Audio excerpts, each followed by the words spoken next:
반갑습니다. 네. 우리 서로 인사하시겠습니다. 당신은 보배롭고 존귀하신 분이십니다. 당신은 보배롭고 존귀하신 분이십니다. 네. 다시 한번 하십시다. 당신은 보배롭고 존귀하신 분이십니다. 네, 그렇습니다. 네. 정말 저희들은 보배롭고 존귀한 사람입니다. 하나님이 그렇게 말씀하셨고 또 병기지 않도록 율법 611번째 법으로 정의를 주셨어요. 그러니 뭐 감사할 뿐이죠. 저는 이 시간 천국 혼인잔치 예복이라는 주제를 가지고 말씀을 선포하고자 합니다. 이제 본문 말씀은 요한계시록 19장 1절로 10절 말씀입니다. 요한계시록 19장 1절로 10절.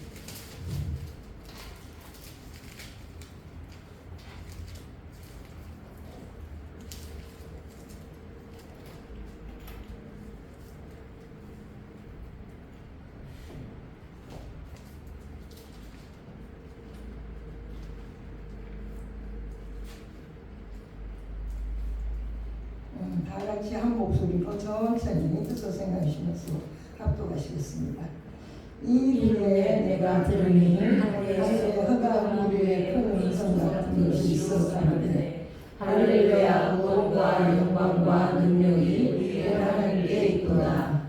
그의 심판은 참되고 의로운 자 의인으로 땅을 조리할 큰 은혜를 승사하사 자기 종들의 피를 제 손에 갚으셨구나 하고 두 번째 가로되 할렐루야 하느니 그 연기가 쇠색으로 올라가더라. 또 24장로와 그 생물이 여기려 보좌에 앉으시는 하나님께 경배하여 보되 아멘 할렐루야 하니 보좌에서 음성이 나서 가로되 하나님의 종들을 곧 그를 경외하는 누구야 모든 대표하고 다 우리 하나님께 자주성하라 하더라. 또 내가 들으니 흑암 무리의 음성과 같고 많은 물소리와 같고 큰 뇌소리와 같은 소리로 이르되 할렐루야 주의 하나님 곧 전능하시니가 통치하시나이다. 우리가 즐거워하고 크게 기뻐하며 그에게 영광을 돌리세. 어린 양의 혼인 이야기를 이루고 그의 아내가 제지하였으니 그에게 허락하사 빛나고 깨끗한 새로운 옷을 입게 하셨은즉 이 새와 보이는 성도에게 우리 묵시나 하라. 천사들에게 말하기를 기록하라. 어린 양의 혼인잔치에 청함을 받은 자들이 복이 있도다 하고 또 내게 말하되 이것은 하나님의 참되신 말씀이라 하기로 내가 그 말을 받들여 경멸하였으니 그가 나에게 말하기를 나는 너와 예수의 전을 받은 내 능력과 같은 종이니 삼가 그리하지 말고 오직 하나님께 경배하라. 예수의 전은 예언에 이르라 하더라. 아멘. 감사합니다.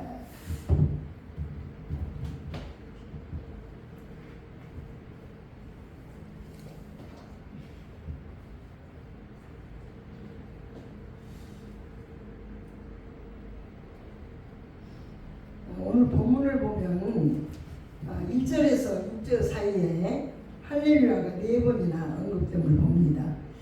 1절에서 할렐루야 구원과 영광과 능력이 우리 하나님께 있도다로 시작해서 6절에 할렐루야 주 우리 하나님 곧 전능하시니가 통치하시도다로 반복해서 완전한 승리의 찬양이 하나님께 올려짐을 봅니다.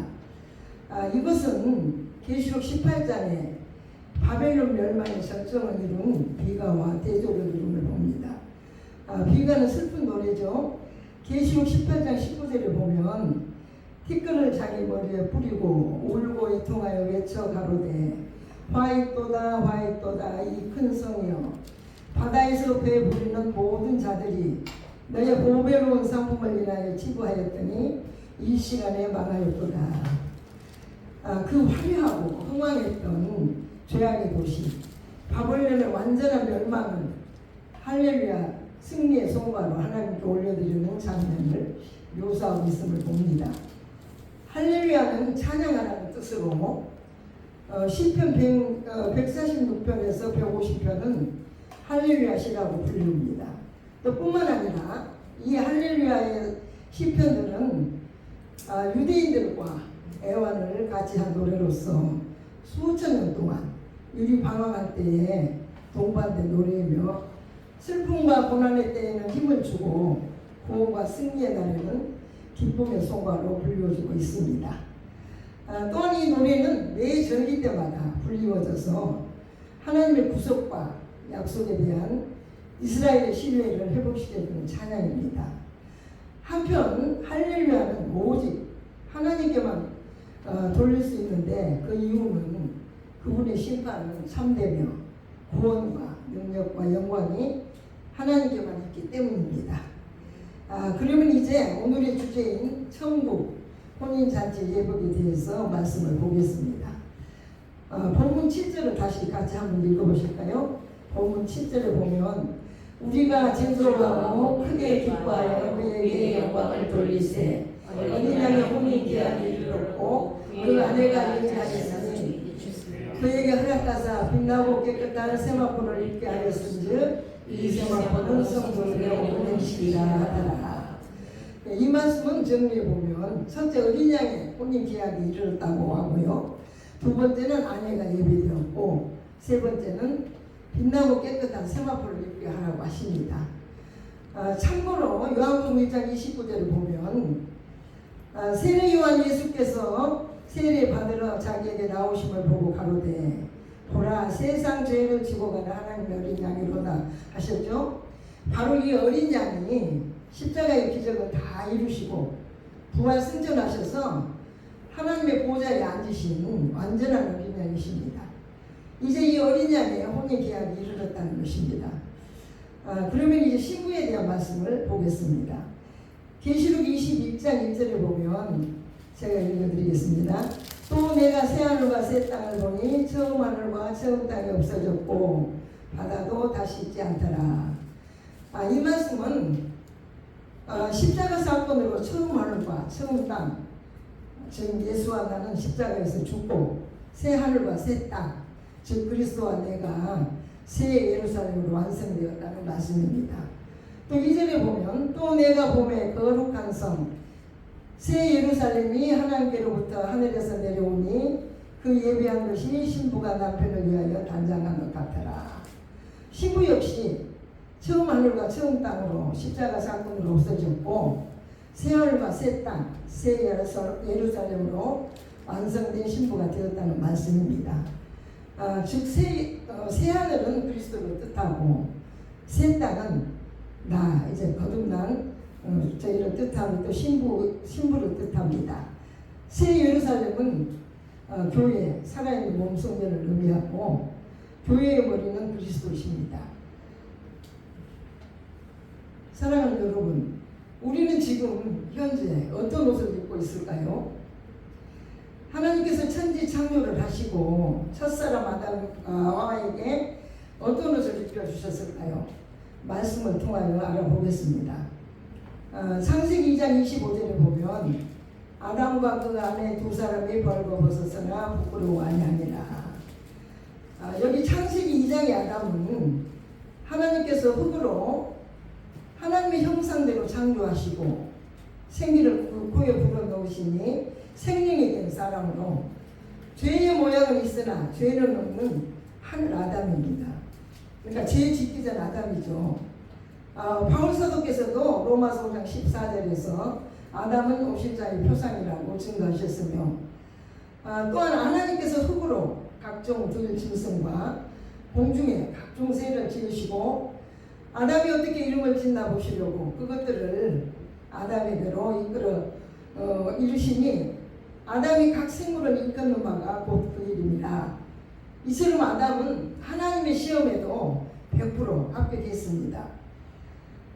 이때 하나님께서 그들에게 입혀주신 옷은 빛의 옷입니다.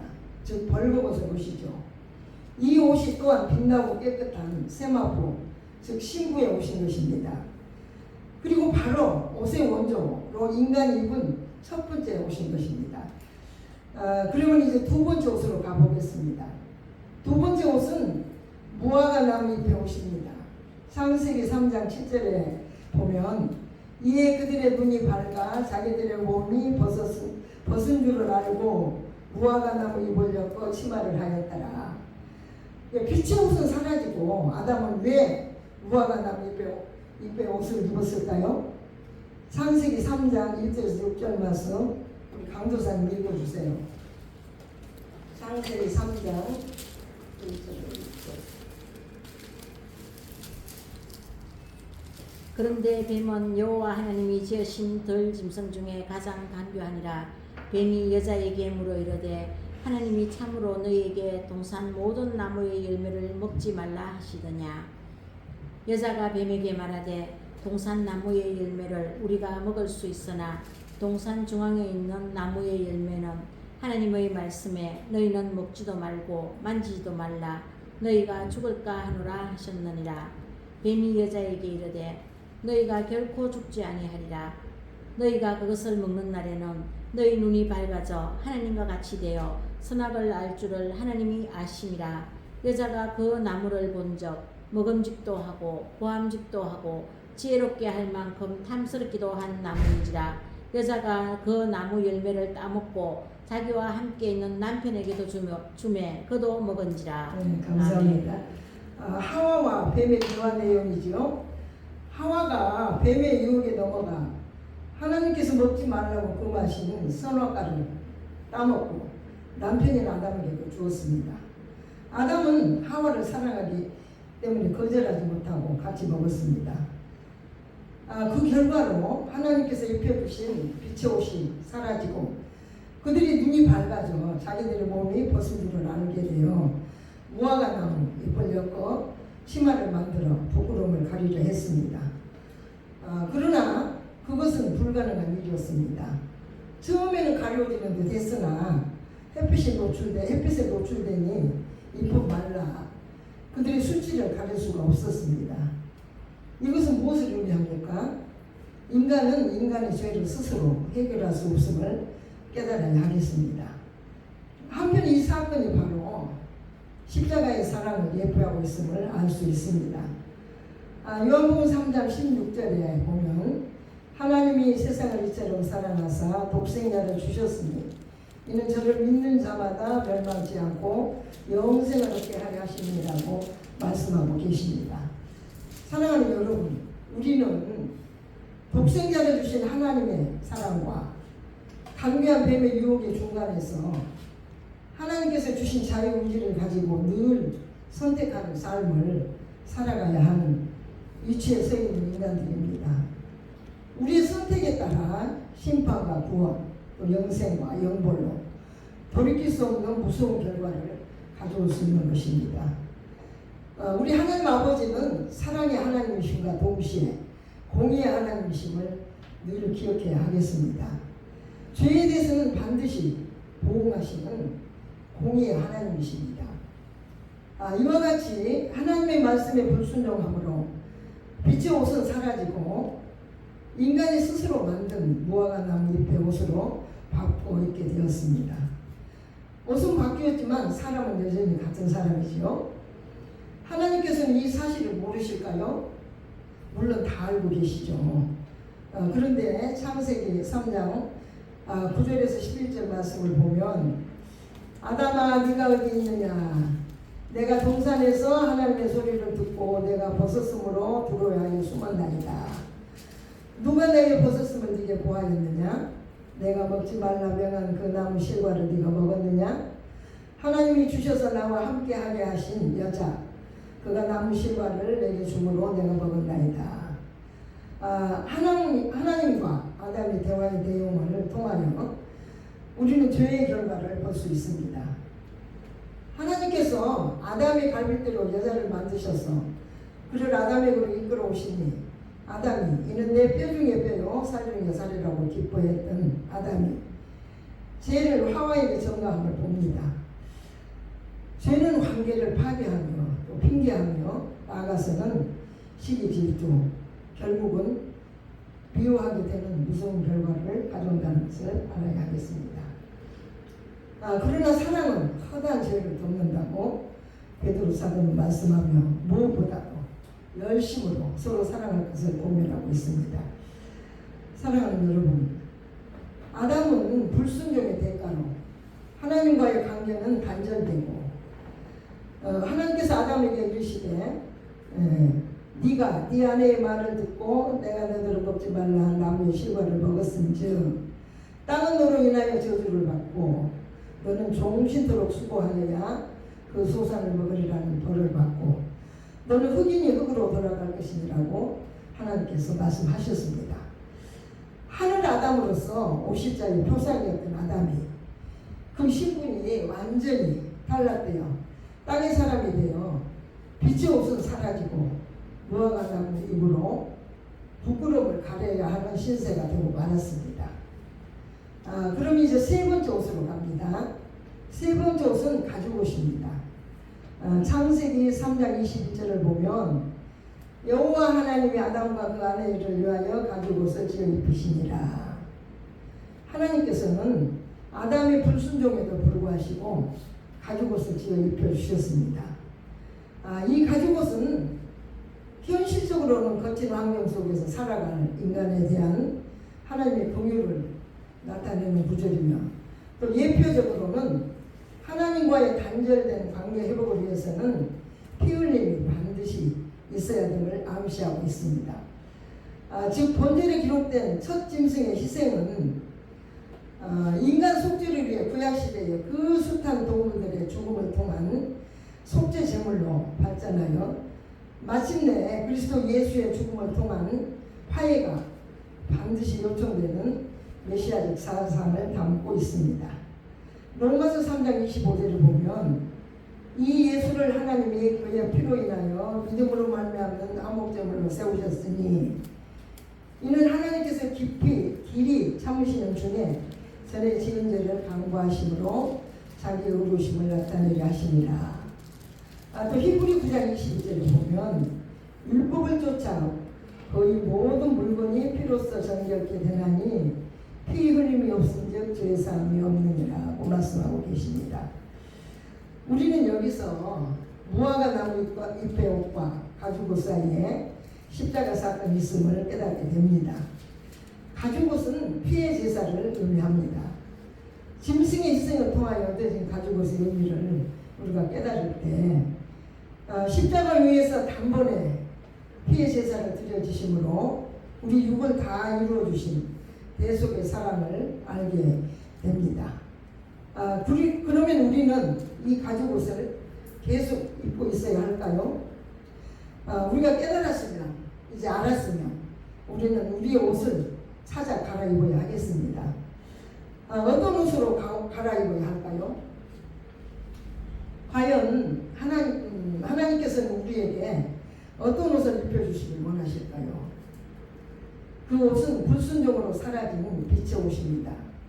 첫사람 아담에게 하나님께서 처음 입혀주셨던 빛의 옷이 바로 천국 혼인잔치에 예고된 빛나고 깨끗한 세마포 옷이기 때문입니다.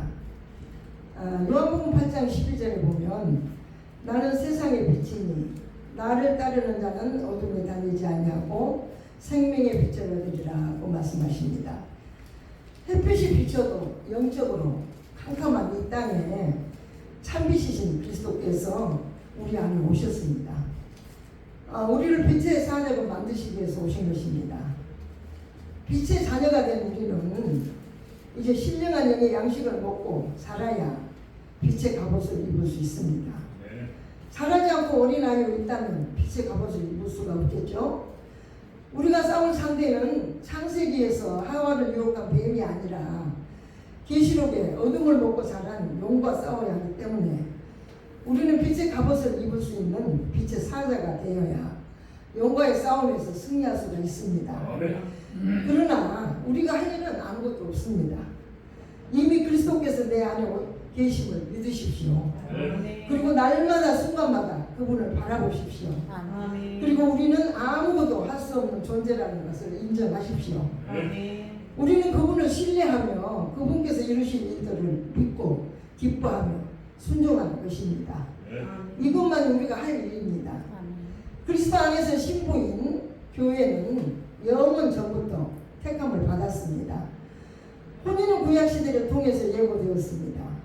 하나님의 아들 그리스도는 인간의 몸을 입고 오셔서 이미 정원이 이루어졌습니다. 지창후 그 값은 십자가에서 다 치르셨습니다. 이제 하늘 보좌에 오르신 신랑이 나를 신부로 완성하시기 위해서 내 안에 보혜사 성령으로 오셨습니다. 우리가 그리스도의 장성한 분량으로 완성되면 어린 양과 교회의 혼인식은 정식으로 거행될 것이며 교회는 그리스도와 더불어 하늘나라에서 거룩한 복된 교제를 영원히 나눌 것입니다. 요한복음 14장 1절로 3절 말씀 이효수 목사 읽어주세요. 요한복음 14장 1절로 3절.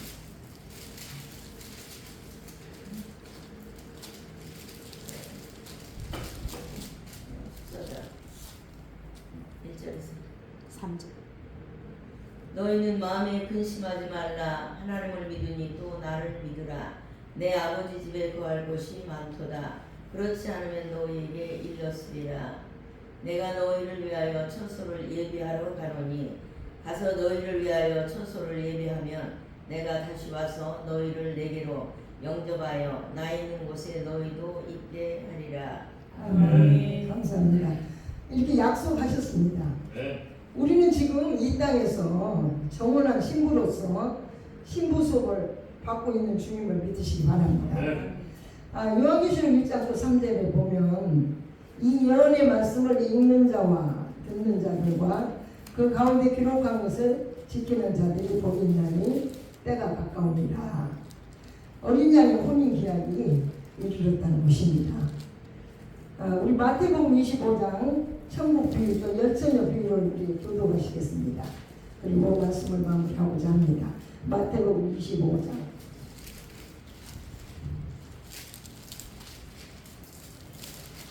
제가 읽겠습니다. 그때의 천국은 마치 등을 들고 신랑을 맞으러 나간 열처녀와 같다 하리니 그 중에 5선 미련하고 5선 설계 있는 자라.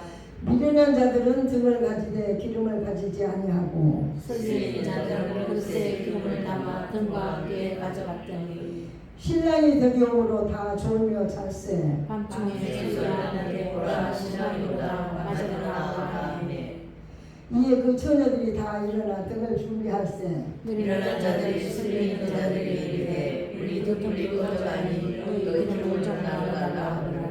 슬기 있는 자들이 대답하여 가로되 우리와 너희의 쓰기에 다 부족할까 하노니 차라리 파는 자들에게 가서 너희 쓸 것을 싸라 하니 저희가 살아갈 동안에 시험하고 예비하였던 자들을 함께 혼인잔치에 들어가고 문을 닫히니라. 그 후에 남은 처녀들이 와서 가로되 주여 주여 우리에게 열어 주소서. 그다음에 가로되 진실로 너희를 이루니 내가 너희를 알지 못하노라 하였느니라. 그런즉 다 같이 하시겠습니다. 그런즉 깨어있으라 너희는 내가 악시를 알지 못하느니라. 아멘. 우리는 늘 깨어있어야 하겠습니다. 결론입니다. 죄는 인간에게 죽음과 에덴 동산으로부터의 추방, 곧 하나님과의 단절을 가져왔습니다.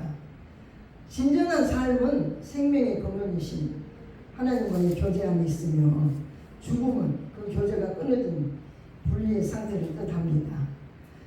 저주받은 상태에서 영원한 삶은 오히려 또 하나의 저주와 형벌이 되기 때문에 낙원에서의 추방은 구속사역을 위한 하나님의 섭리의 시작이자 인간 사랑의 또 다른 측면인 것입니다.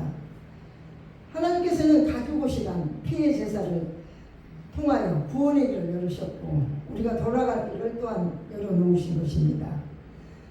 우리는 이제 가던 길에서 멈추고 돌아서서 죄와 이혼하고 하나님께서 입고 오라고 말씀하신 어린 양 혼인잔치의 예복인 빛나고 깨끗한 세마포옷으로 갈아입어야 하겠습니다. 예수님께서도 말씀하셨죠. 새 포도주는 새 부대에 넣어야 할 것이니라. 이제 우리는 새 하늘과 새 땅, 새 예루살렘이 되어 그리스도와 더불어 하늘나라에서 거룩하고 복된 교제를 영원히 나눌 것입니다. 끝으로 세 가지만 기억하시면 되겠습니다. 첫째 옷이 무슨 옷이었죠? 빛의 옷. 벌거벗은 옷이죠. 그건 이제 죄를 짓기 전이죠. 두 번째 옷은 무슨 옷이었어요? 무화과 나무. 무화과 나무잎의 옷입니다. 이건 하나님께 죄를 지은 후에 빛의 옷이 사라지고 입었죠. 세 번째 옷은 무슨 옷입니까? 가죽 옷입니다. 가죽 옷은 구원을 뜻합니다. 하나님께서는 우리에게 구원의 길을 열어주셨습니다. 우리가 돌아갈 수 있는 길을. 그래서 우리 지금 가죽 옷을 입고 있는데 계속 가죽 옷을 입고 있으면 안 되죠. 그럼 안에서 다 썩잖아요. 바람도 통하지 않고. 그래서 처음에 입혀주신 옷, 그 옷을 이제 우리는 돌아가야 됩니다. 그 옷이 바로 이제 수고 혼인잔치 예고 빛나고 깨끗한 서바옷입니다. 그래서 우리가 날마다 말씀으로 내 안에 채워서 내 안에 어둠이 다 물러가고 흠과 점이 없이 그리스도와 하나가 되면 우리는 정말 어린아이 신부가 돼서 천국에서 영원히 하나님과 복된 교제를 나눌 것을 믿습니다. 아멘. 기도하시겠습니다.